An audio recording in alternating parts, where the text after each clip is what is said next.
Sveiki draugai, šiandieną dėka šios kebabinės panaikinsiu vieną mitą, kurį daugelis taikote bet kuriai maitinimo įstaigai. Tad Panevėžys, kebabinė kebas ir užsukime į vidų, užsakykime kebabą. Iš to, kas siūlo meniu, išsirinkau kebabą su vištiena lėkštėje ir su adžika padažu. Na, o kol gaminamas mano užsakytas kebabas, pristatysiu liaudyje sklandantį mitą. O mitas toks, jei maitinimo įstaigos darbuotojai valgo tenais gaminamą maistą, tai maistas greičiausiai bus labai skanus.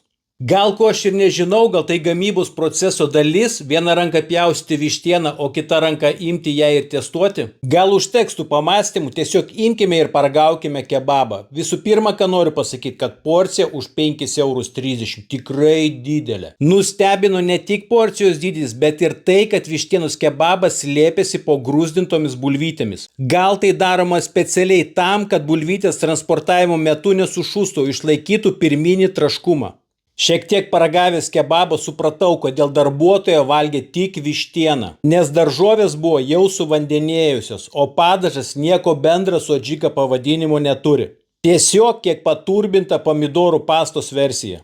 Tad, kaip supratot, minėtą mitą sugrioviau. Ir dar, dirbant su pinigais, būtinai reikia mokėti skaičiuoti, nes iš 6 € atėmus 5,30 yra 70 centų, o ne 1,70 €.